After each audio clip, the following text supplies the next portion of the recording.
everyone, back to Loose Lugnut TV. This is the podcast here on January 14th. I'm always here joined by Ronald Klein. Give him a shout there, Ronald. How's it going, everybody? So if this is your first time tuning in to Loose Lugnuts, check out our links down below in the description. Check out the Facebook page, the league sites, all on iRacing. Some of our other broadcaster information's on there. It's all there, but if you want to know what Loose Lugnuts is, check out everything down there. But we're going to go ahead and get into Loose Lugnuts Atlanta week number 2 on our series. So, Ron, we started strong with the trucks on Thursday. It was a really good show, and we actually had 2 shows. That is correct. I don't remember the exact count right off the top of my head. I can get that information up here momentarily, but yeah, we did have 2 different rooms. They put on, like you said, they put on a good show. One room was broadcasted, one obviously was not, due to the fact that we had, we were unprepared basically to do that. So, but I thought the race on Thursday went fairly well. Yeah, that they did. We'll be bringing up the information on the second race here shortly. However, on Thursday, the trucks, domination from the 4 of Wesley Holland, followed up by, I believe, was the number 2 man of the week until the very end, Travis Browder, and number 3 on truck nights was, I believe, Tommy Gossett, actually, in the 45, had a great race. Copy that. You would definitely know, I would think, better than me. You were up in the booth. That I was, and we were up there with ASN doing all our Thursday and Saturday races here at the Loose Lugnuts Racing League. They got Thursday trucks, which is a pad sponsored, and if you look it out on YouTube right now, if you're not just listening on your way to work, we're showing the Top Shelf Cup Series, over the top paints and designs, the pad, Loose Lugnuts, pad.org will be in the description, so go give them a view, look at their information. People Against Distracted Driving, good information over there, and if you can donate to their organization, that'd be greatly appreciated. But going on to race room number 2, and I wasn't able to view a lot of this, so but Kevin Fetty put on a clinic for Savage Motorsports. Brian Tribble coming in second, and I believe that is Travis Pertelli in the number 7 rolling up third. A little bit numbers on the room weren't as high as the first room, but still, again, minimal cautions on a slick racetrack, and that was the number of the week there, Ron. Yeah, Atlanta can be pretty slick. We try to go there early, and instead of later in the season when it gets so hot that it's unbearable to drive there. Now, luckily enough for the admin team, Saturday in the Xfinity Series didn't show a second room. We still had 35 plus drivers, and another great show put on in one room, so there was that. But again, we skip on forward through the Xfinity Series to Sunday. We're again back on 2 shows, and about 20 drivers plus on each end for each room, and we're going to go ahead and show who won that one in the Cup Series, and that, I believe, is Ray Fisher and your buddy there, Mr. Brown, and I can't see the second place guy. In which the Cup Series, the second room?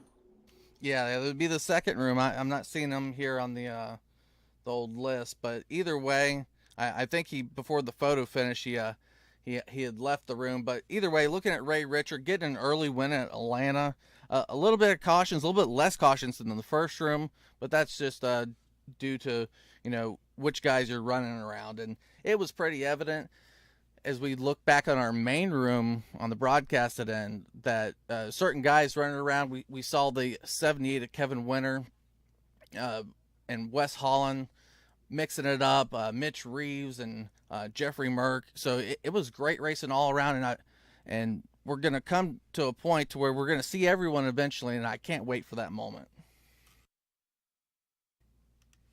Now, before we bring in our first guest here this evening and switch up the format from oval racing to a little bit of road racing, Loose Lugnuts Racing League is going to Richmond. All three series are at Richmond. We haven't got the schedule down to the Watkins Glen line yet, so we're all in line. Richmond and the trucks on Thursday, Xfinity cars on Saturday, and the Cup cars on Sunday. Now, we're going to go ahead, like I said, and bring in our first guest of the evening. That would be Jake Anderson. Jake, you got a copy there, buddy? Good evening, Jeff. How are you? Good evening, sir. Now, I have sent some stuff along to you. Hopefully, you've gotten able to view that, but, you know, not a lot of people know who Jake Anderson is, and Jake was, such a helpful person this season coming up to the 24 hours of Daytona. Ronald's been swamped with stuff, and he went over and took over of herding these guys together to get ready for the 24-hour team. But you've been with Loose Lugnuts for many years, a part of the racing teams. When you can race oval, you can. But tell us about your involvement with Loose Lugnuts. Yeah, obviously I wish I could race more with Loose Lugnuts than I have been able in the past. Personal things, getting married, having a kid, kind of settling into my new life, so to speak. But no, I like to take on these special events. The 24 hours is always a fun time of year for me. It's a fun race for me. It takes a lot of prep, but the reward is just awesome. Now, we know you run the 24-hour. Do you get into the other events as well? We come up to Le Mans. Gosh, I'm not a road racer, so fill me in on what else you do. Yeah, so I've done the 24 hours at Sebring, Le Mans, and then the Nuremberg last year, and they're just not as much fun to me as Daytona. Daytona is such a fun track. It's so the history behind it, both oval and the road racing is just great. Do you got your eye on Charlotte maybe coming up this year? The Roval, yes, that will. I did not get a chance to play with it last year, but I see iRacing has released it, and I will mark that on my calendar as a week to try to attend. Now, continuing on with your road course racing. I'm not a road course racer. I think Ronald's more of a driver than I am that can turn right as well as left. So, Ronald, you got any questions here for Jake? Hey, Jake. Yeah, how did I end up on that schedule? No, just kidding. Uh, Jake took over and really took a load off of what I was doing. I actually organized this last year. It was 90% there, and then I don't know, they kind of fell apart, and I threw it back together at the last minute, and we went out and I believe the Lugnuts finished 10th in their split. It was a really good time. TeamSpeak was full pretty much from 6 o'clock a.m. Start time or 7 a.m. start time, whatever it was, till after 7 p.m. The 24 hours later, because we were also running league race, which we will be doing again this year. So there will be just a tremendous amount of stuff going on Saturday evening between the hours of 7 to about 9 p.m. I believe Jake's in the car during that, so the rest of us can get our shot to run in the car in the Xfinity series. And there's also a second team, I think, as well, so Jake can touch on that. Yeah, due to the obviously a lot of people are in TeamSpeak last year. We have a lot of new members. I see this year there was 10 or 11 drivers that signed up to run 24. So in order to get the balance of the team right, get enough seat time in to actually. It works better the more you're in the car. You understand how the track feels. I mean, you just want as few drivers on a team as possible, since you know what the car is going to do, you know what the setup is, and the track conditions change so much throughout these 24 hours. But anyways, so we have two great teams, yeah, and I will be running over the league times. Yeah, 3 hours. I will be spinning around Daytona, so that'll be a lot of fun. Yeah, along with the manager, you say you're driving them too, and Ronald touched on 10th last year. Uh, how does the car feel so far through practice, and what do you think you suspect with the drivers you have going forward into this Saturday's 24-hour? Well, the setup, I feel it's a very balanced setup. It's not on the edge by any means. We're not going to go out there and try to break lap speed records. The idea is to have a well balanced car, and not only that, but have the tires stick with it throughout the whole run. You don't want to go in the pit stop with 60% tires, and at the end of the run where you're just hobbling along for the last couple laps, hoping you don't hit anything. So I think a lot of input from all the guys on the team about different um, different brakes to run, different tire pressures, etc. So we got tuned in, and I feel we have a very balanced car. I mean, we basically dropped maybe 5 to 9 tenths off from the start to the end. So I mean, it's a phenomenal setup and does not lose lap time.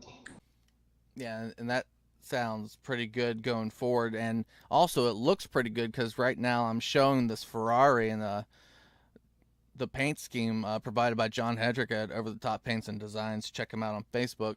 But a beautiful looking car. Is it across the same board? You got the same paint scheme?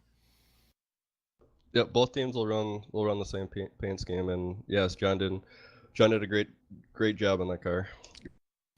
All right. So I could not dig up the old auto club that we were talking about the other night with Wes and whatnot after dark, but still, you got any oval in your future there, Jake? You know, I love oval driving, but I will try to get out there this year. I can't make any promises at this time.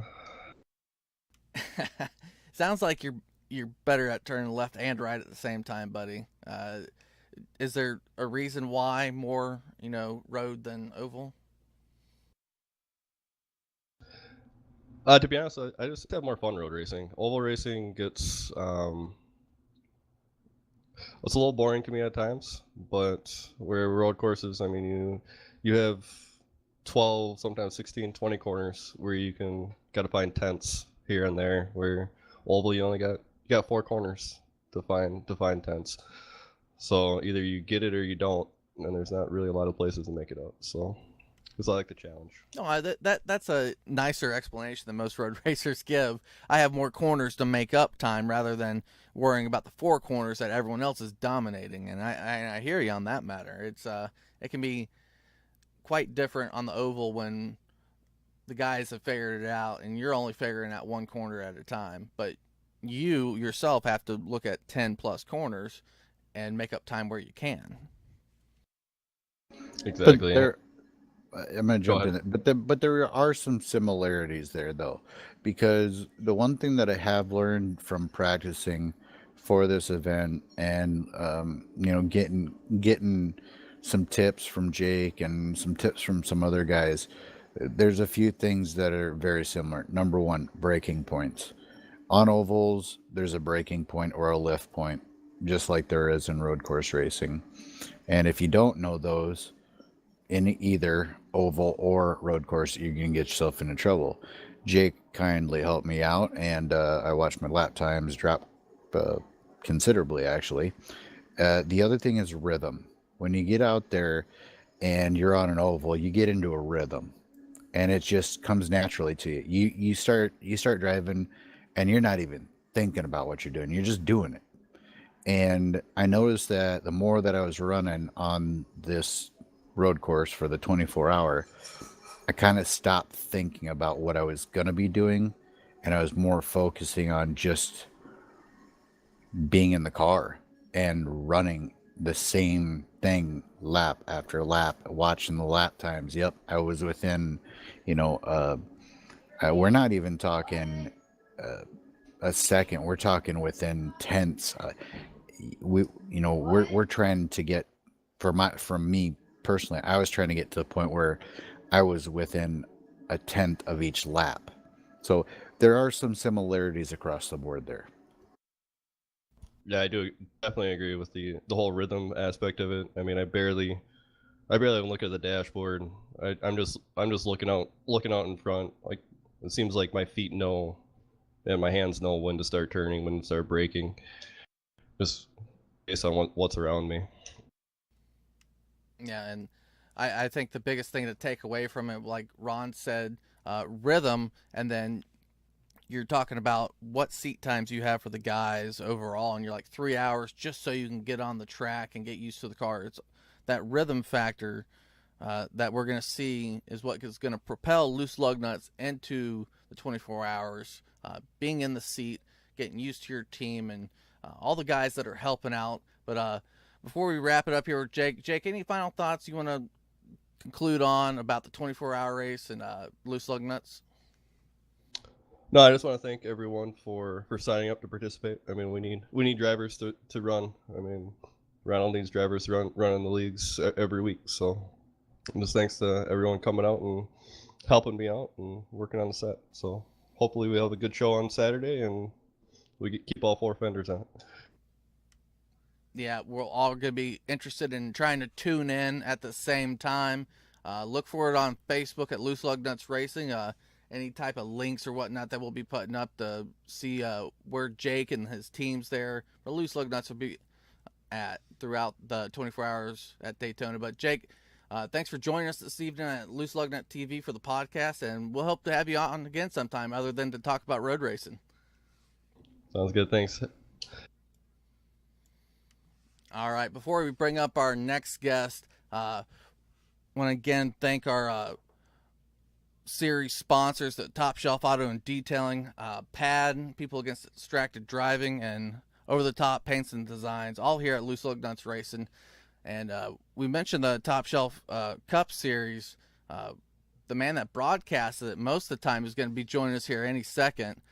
In fact, we're going to go ahead and bring him in. Mr. Michael D'Amico with Max Speed TV. How you doing, buddy? Hey guys, how you doing? Nice to be here. All right, Mike. You've been doing broadcasting racing for a long time here at Loose Lug Nuts, off and on, but still doing our broadcasts. You're with Max Speed TV now. Talk about, where you find Loose Lug Nuts, how you get started with Loose Lug Nuts, all the way back to your All Pro days. Oh God, yeah. It must have been. It's probably been. Well, you've been around. It's probably been maybe 5 years since I've known John and everybody from Loose Lug Nuts, and mostly probably through KMA Racing and sponsorship from Over the Top Paints and Designs. Yeah, like I said, probably 5 years, and it's been fun. Yeah, it's been a very long time. I think we've been sim racing, at least along my line. I've always known D'Amico's out there doing his own league, and I'm going to do a quick flash. I pulled this up from John's End, and an old poster, Chicagoland Speedway, open to all pro racing bi-weekly, and there was a cash payout on it. Had your had the flag girls on it, man. You remember those things? Oh yeah, that sounds familiar. That sounds like I thought that sounds like maybe the 50/50 series or something like that. Yeah. It was all, yeah, that was great stuff. So I mentioned with Max Speed, you're doing broadcasting, all that now. But before we talk about the whole aspect of broadcasting, Michael D'Amico still races and even wins once in a while, going all the way back to, I think, 2015. I'm shown a super late model win at Iowa Over the Top series. So, I mean, you race. Tell the people what you race out there and when you can race.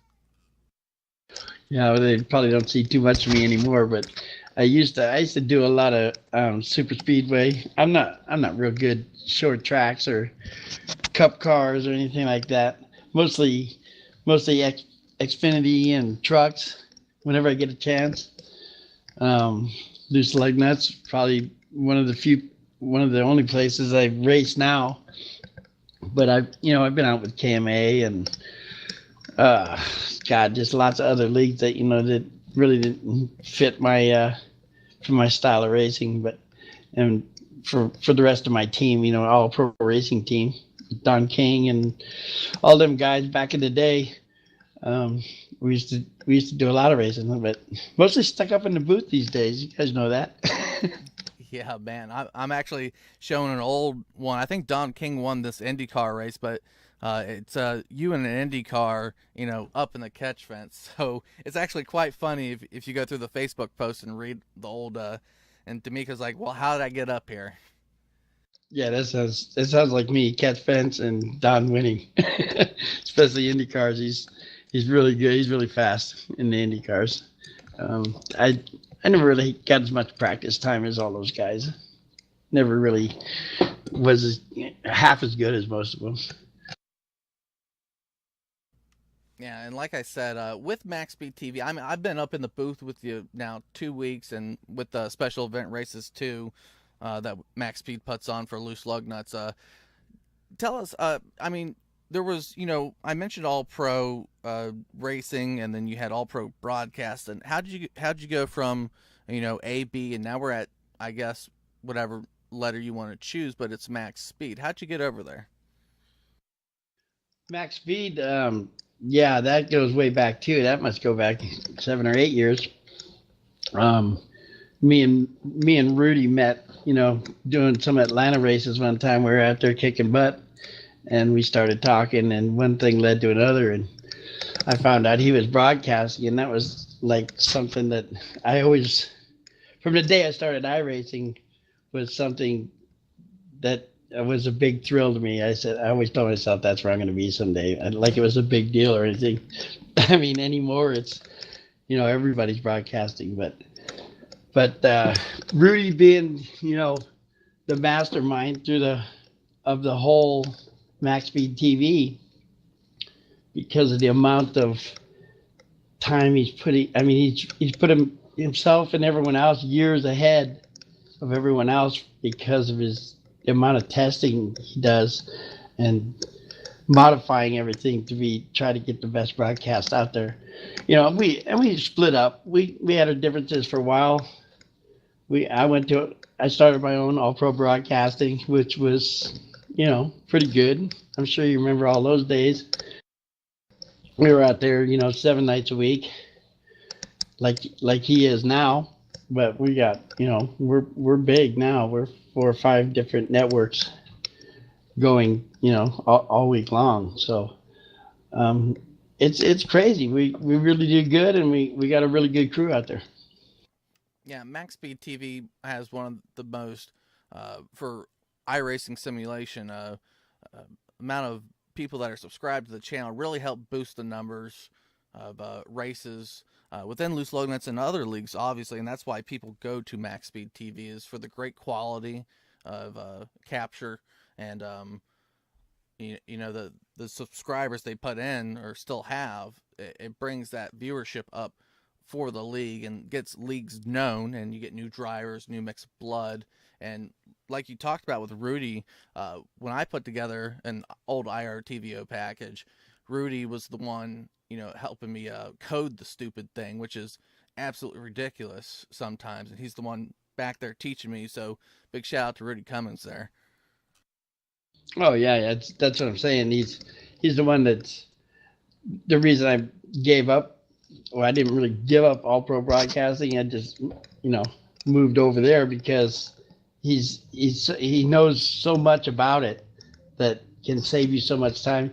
People who are trying to get into broadcasting on their own they're in for a big one, and a lot of the people who hire us to broadcast really don't have a clue as to what goes on behind the scenes. like you're saying, coding and stuff like that, and graphics stuff that has to be done. If you book us for an hour broadcast, we're working on it for 4 or 5 hours probably for every broadcast just to get everything perfect and in line. So it's just things in the background that people don't realize that we spend so much time doing to give them the best deal for their money. Yeah, and that's always the thing with a broadcaster. I'm more of a voice than what D'Amico is on keyboards, and D'Amico does it perfect every week for Loose Lugnuts. Gets those replays in there, nice and sweet. We love the national anthem. That's a continued wonderful national anthem we hear. But you know, you're always up in the booth. And how do you view races? And just talking about Loose Lugnuts at least, how do you view the races that you've seen this season, the past season on the event races? How are you viewing them? Are you viewing them as like, oh gosh, there's cautions, or well, here's some action, here's some time for those sponsors that the league owner wants? Yeah, well, like you said, I'm a camera guy. I obviously don't have a voice for it. Everyone knows now. No one's probably even heard my voice before, but there's there's a certain quality about a broadcast. When the announcer is not actually operating the cameras, it gives there's time there's time to move cameras, in motion and stuff like that. Um, but viewing it from my point of view, um, to tell you the truth, I really don't keep track of anything. If you ask me who just crashed or something like that, I couldn't tell you. But we have key functions that send us to the crash as soon as it happens, and well, there's not too many of them Loose Lugnuts. I mean, there's just some fantastic racing going on over there. Obviously, the league has tripled or quadrupled in size since I've known from the beginning, and I'm sure a lot of that comes from the broadcast. And well, you have the admins that are doing a great job. There's no drama and stuff like that. But I don't see cautions as, from my angle. It's not a big. I actually like the cautions because I get to run replays in slow motion and show all kinds of radical slow motion crashes and stuff like that. So, but Loose Lugnuts, I mean, I've done the special events, stuff like that, and on and off here and there, but just recently doing a lot of them, and I'm really enjoying it. It's been a great time doing them. So I hope that we continue working together and putting on some great broadcasting shows. Yeah, it's been fun working with you too. Ron, any input you want to throw at D'Amico? Any questions there, buddy? I've been recently just kind of getting more knowledge about um, the history of Loose Lugnuts. And last week I asked a question to Jason Hughes about a story. Um, and I'd actually like to, I think this is kind of going to be one of my things here, Jeff. Mike, if you can think of a Loose Lugnut moment in history that either makes you laugh or was, a real proud moment, a real, pump your fist kind of deal, anything of the sort, even if it embarrasses somebody, not horribly, but even if it embarrasses them a little bit, have you got anything that sticks out in your mind with, throughout the broadcasting or racing or, anything like that? A good story for the listeners out there from Loose Lugnuts. Yeah, that's a tough one there, buddy. I mean, if I had to remember anything, it's probably the one race I ever won over there. Which was probably 5 years ago. But uh, I mean, if I had to say anything about Loose Lugnuts and my experience over there, I mean, it's just great people. I mean, great people. When we all get on the track together, it's always a good time. You know, um, we wreck each other, stuff like that. Nobody gets hurt, but hurt really. You know, um, TeamSpeak. You're on TeamSpeak, communicate with everybody, just having a good time, telling jokes, and that's always been a great experience for me over there. And it's always been good racing. Like I said, that's what draws me there is because I know it's going to be a good race. Um, so many other places, just the drama and stuff like that, just um, pushes a lot of people away. Maybe too high of a prize or something like that. The prizes are great because it's not a bunch of money. People money and broadcast can cause bad races all the time. But always good time. Always a good time here. Stories are hard to I have a hard time remembering last week, really, because so much goes on. But that's about what I can tell you as far as loose lug nuts. Well, I appreciate that, and it's not every day or everybody that's gonna have one of these grand stories for us. But I do appreciate the kind words and your thoughts on loose lug nuts, and I'll hand it back over. Yeah, and D'Amico, before we send off, any information you want to put out there about Max Speed TV, where to find them, what to view next, what you got going on? Yeah, definitely. Thank all the people involved: Ed Hewitt, Rudy Cummings, Kr Stofish, Rick and Chris and Joshua Medlock, Roger Muth, um, Robert McFarland for being a hell of a sponsor for through Top Shelf Auto Detailing, and Don King for introducing me to him all from the beginning. All the announcers: Ray Richard, Robert, Keith Martinson, Andrew Williams, Scott Kulvik, all the people that worked with me through Max Speed TV and All Pro Broadcasting. Had a great time, and you, of course, included lately. I mean, you guys are doing a great job throughout the season. I love it working with you guys. You and Keith are doing a great job. Um, God, as sponsors, Domino's, Top Shelf, Auto Detail, Angelo's Painting, Dirty Air Studios, Over the Top Paints, Ohio IndyCar League, big partners in Max Speed TV, which you can find maxspeedtv.com is a great place to go to follow our schedule. And, obviously YouTube, Facebook are great places to keep up with, minute by minute details. Um, all the favorite drivers that I'm watching: Wes Holland, Mitchell Reeves, Ray Richard, Dave Washington. Great job all on their part and everything they've done for All Pro Broadcasting. Especially Mitchell Reeves, always putting my name out there all the time. Um, Max Speed TV upcoming events. We have 16 more with loose lug nuts, plus all. I believe I'm booked for all your special events, and possibly Daytona 500 full event. It's not final yet, but that involving Top Shelf Auto Detailing and Bucky Burt from the Bucky Burt Show. When that all becomes final, I think we're doing that somewhere around Super Bowl Sunday.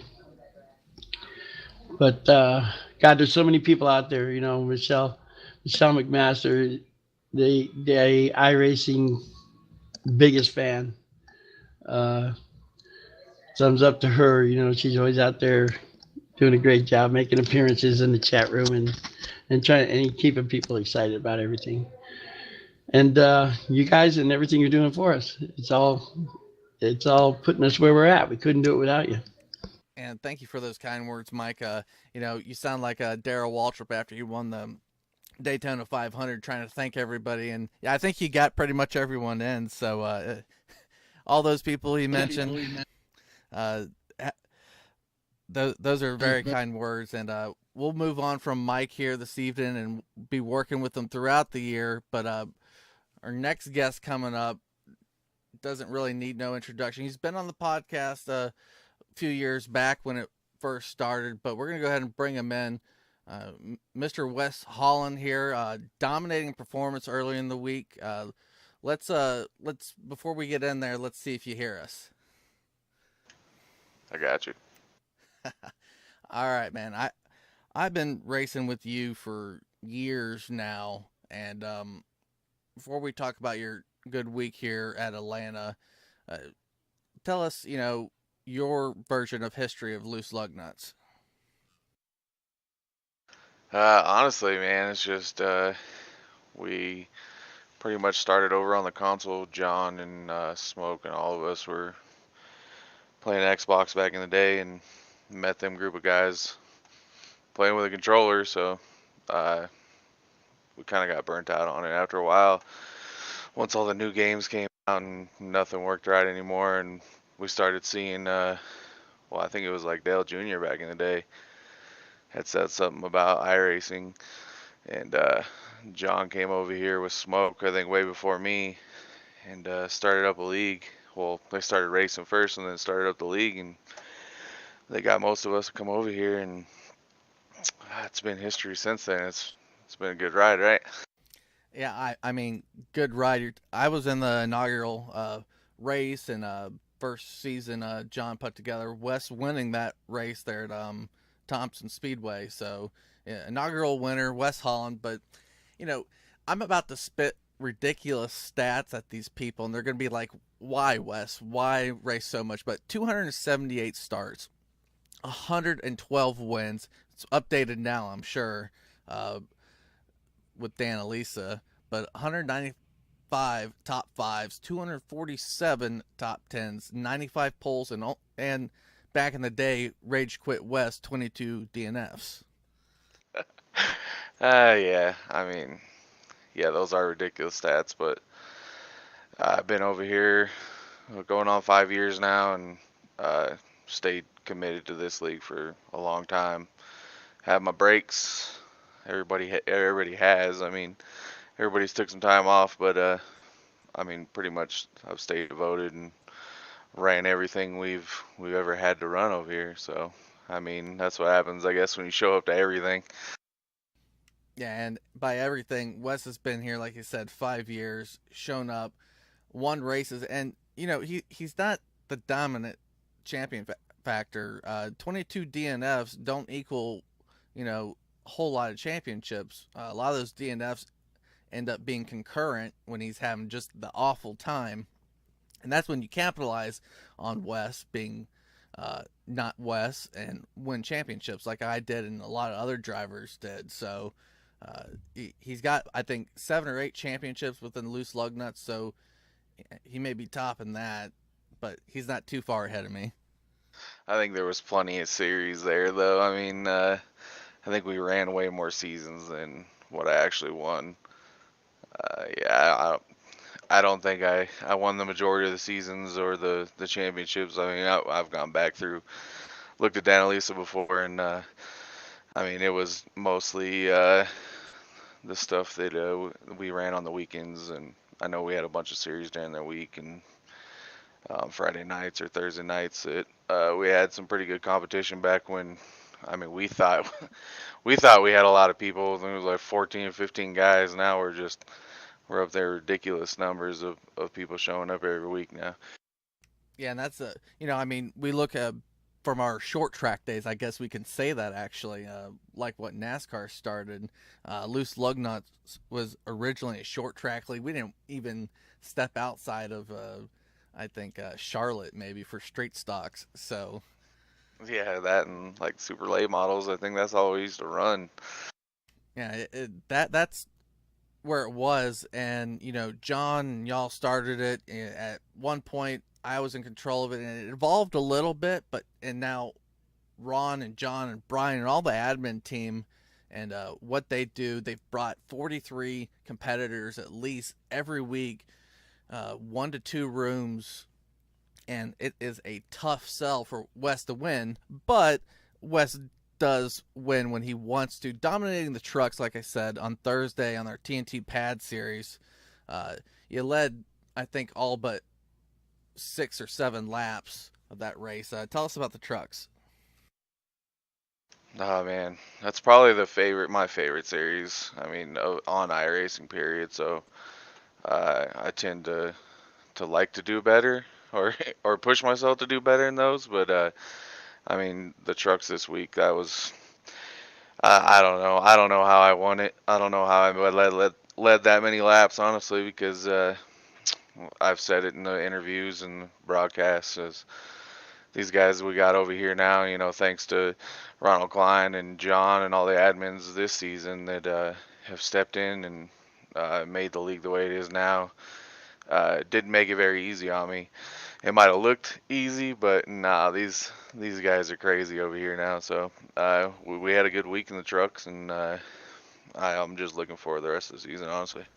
Yeah, and trucks, you went into Xfinity. Maybe not I should say dominant performance in Xfinity. You won, no doubt, but Travis Browder and Mitchell Reeves, I think Tommy Gossett at one point, and Jeffrey Merck, all the guys we saw on Sunday too, were up your tailpipe trying to get that Xfinity win away from you. Yeah, like I said, these guys are super quick this year, and that Xfinity race, same deal. I didn't think that I was gonna win. Honestly, gonna win with the guys that I had around me in that race.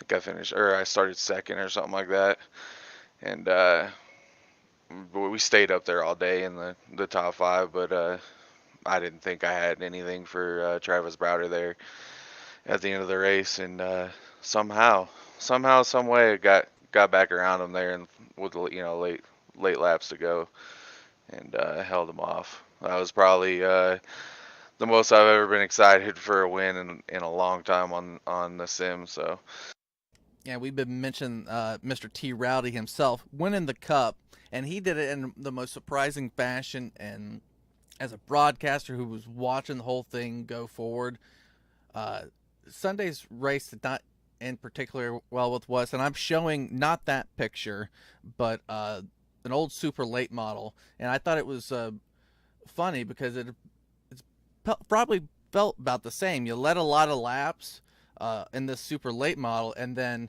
for whatever reason, after a pit stop, you downshifted with high RPMs and blew the engine out of the back of the 4 car. Now, that's not what happened with you Sunday, but that's how it had to feel. oh gosh, some of those memories I don't even keep them in the memory banks sometimes because I've done some dumb stuff during league races, and I do a lot of dumb stuff when we're being broadcasted, and I don't know why it happens, but yeah. Yeah, and we'll get to that moment here. We'll talk about it, and I think Ron will bring it up here in a moment. But before we move on to Ron's questions, people like Jeff, shut up about Wes. I can't. The man's won that many races. He's out front. How do you stay out front, buddy? How are you? I know you practice a lot. You've been doing this a long time. Is that the secret, or do you got some like secret, Michael Jordan Space Jam sauce? Nah, I don't have nothing special about. I mean, I just like winning, and that's what all these dudes are out here to do, and that's just what I concentrate on. I just want to win. I just want to be first. I don't care what else goes on in the race. I mean, I don't have anything special what I do other than, the practice time that I put in, being on the sim for 5 years. I mean, I wasn't as good back in console days either without being on it, daily or 4 or 5 times a week. So, I mean, the console's the same way, or the sim's the same way. The more practice that I've gotten over the years and as many races that I've ran in, uh, I think that's just where I get, the skill to be able to win. But I don't know about this season. I don't know if it's going to be as reoccurring because these guys are quick, and I'm sure them following me or being around me, they're gonna figure out what I do and probably make it a little closer or a lot closer at the end of these races. All right, good to know you're not out there, got the supercomputer with the super wheel. Now, Wes has beat us on laptops before. I've been racing high-end computers forever, and Wes had a laptop at one point and just running circles around me. So it's not that. It's not his wheel. He's not, like greasing his wheel or something. I don't know, but uh, Yeah, definitely don't have anything special. I mean, like you said, I've ran on laptops. I run on a flat screen TV. I have, just a basic wheel. I don't have nothing crazy. So, I just like to get on the sim, mess around. It's gotten me places. Yeah, and that it has. But now we're gonna flip it over for Ron for his verbatim talk about events. Ron, go ahead, buddy. All right, Wes. Obviously, I think I met you. What's it been? Year? Maybe a little more than a year ago. I think like 2 or 3 seasons ago. I think 2 seasons. I think that's So, what it's so been. yeah, Yeah, but about a year. Yeah. probably about a year ago. Yes, sir. Um, Came into Loose Lugnuts, and I'd driven around some fast guys before, and I was kind of shocked actually at first to jump into Loose Lugnuts and to be as competitive as I turned out to be. And I think a good part of it was because of the racing. I mean, I want to say we probably had somewhere around 15, 18, maybe 20 cars a week. And I went from a guy who was running, like top tens in another league to over the course of a short period of time running top threes. And I think I have to give credit to Loose Lugnuts even back then to the guys were willing to give room on the track. Number one, were very aware of everything that was going on around them, and I was able to actually run races, just run the entire race, and not only run the entire race, but run full fuel loads or tire runs, and the improvement. And the reason why I'm saying this is the improvement that I saw in just a short period of time. I started seeing the back of this number 4 car quite a bit. I don't think I've And ever seen that. but my point is that do you think that because of the racing in Loose Lug Nuts, once you guys kind of got everything going, the quality of racing raised your ability? I think honestly, like I said before with Jeff, it's just it's been the same kind of group of guys that we've had. We've had a lot of dudes that have been there since day one, or the first season, or the first couple of seasons that we had, or the first year, and a lot of those guys stuck around for most of the time. I mean, people have taken their breaks, like I said, but we've had a lot of guys that have been around each other, and I think that's what created that. And I think that's why a lot of the guys in the league got biased there for a while, to where they didn't care how many uh, how many people we had show up. It was just we were able to run around guys that knew how to race with each other.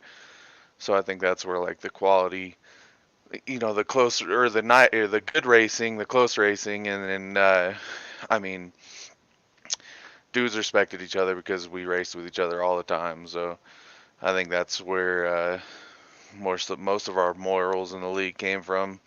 Even though we didn't have crazy big fields and we weren't broadcasted all the time or anything like that, but we just had a lot of close friends that we raced around. So I think that's what kept us being able to be the racers we are now, I guess. Copy that. So we could talk about old stories all day long, but we are getting ready to go to Richmond. And one of my favorite wins actually came at Richmond. So I was wondering if you're gonna do the same thing the last time we raced together there. Are you gonna give me the shot there again at the end? Hey, I don't know.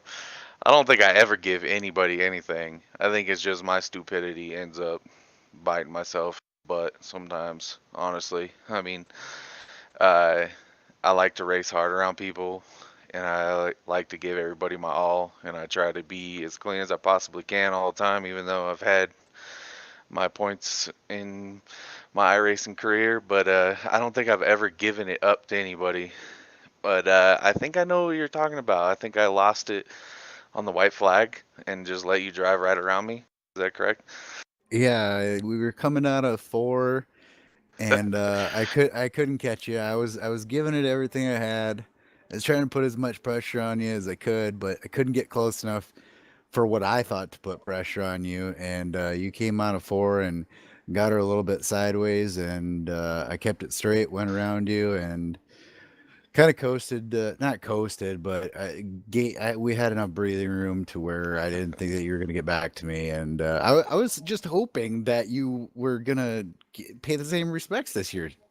Oh gosh, that race is in the back of my brain still, and I remembered as soon as you started talking about it, and it looks so bad from other people's point of view that John messaged me right after that race and said, "Good job on letting somebody else win." I was like, "What? There's no, I didn't let anybody win.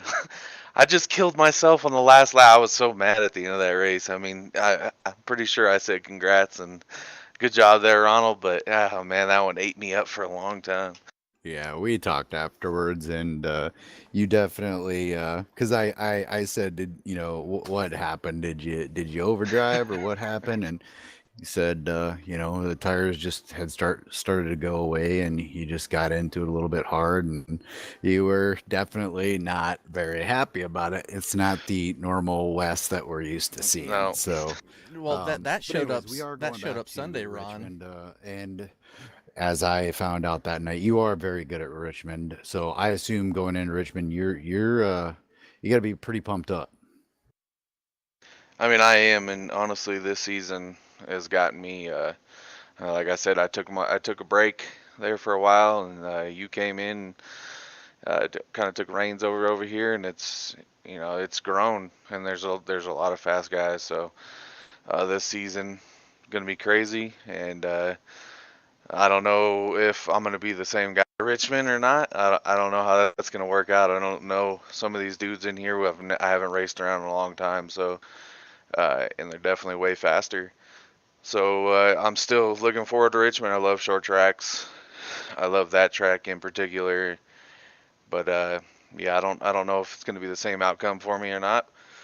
But I'm gonna go out there and see what these boys got. Copy that. And looking forward on the schedule, I'm sure you've probably seen it. You're familiar with the tracks that we're running. You're obviously. I guess we can't say obvious because of the talent that you are talking about, but I feel like the number four can probably be mentioned with the chase. I know it's very early and anything could happen, but let's just assume for a second that the number four makes the chase. We got Pocono, Kansas, Phoenix, Darlington, and Homestead. How do those tracks suit you?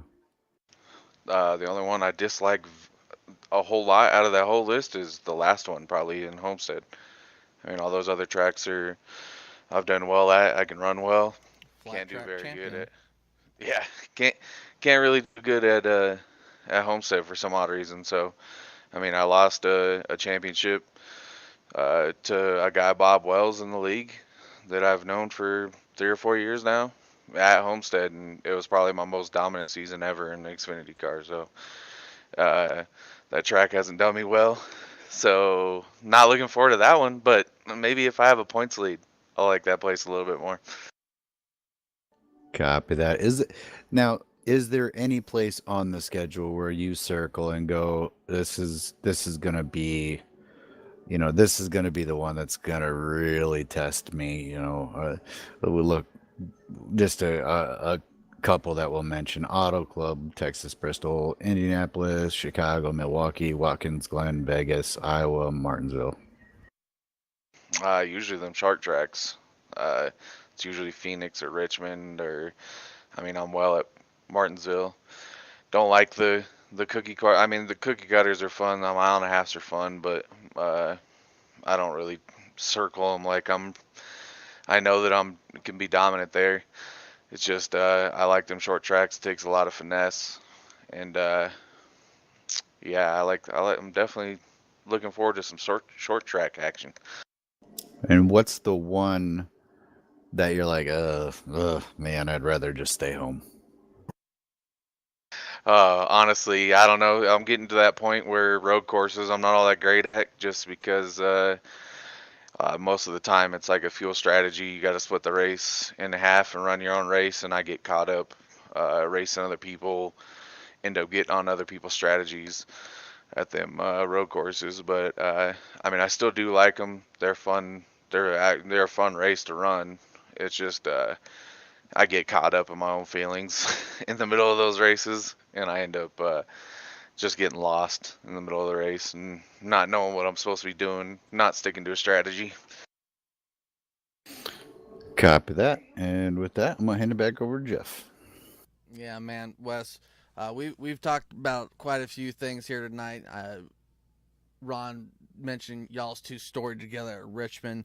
We're gonna archive the story from this past Sunday for another time, hopefully like a year or two down the road, where we can bring it back up and say, Wes, why did you spin out under caution in the Cup race at Atlanta? Do you remember that one time, Wes? Yeah, you're gonna remember it.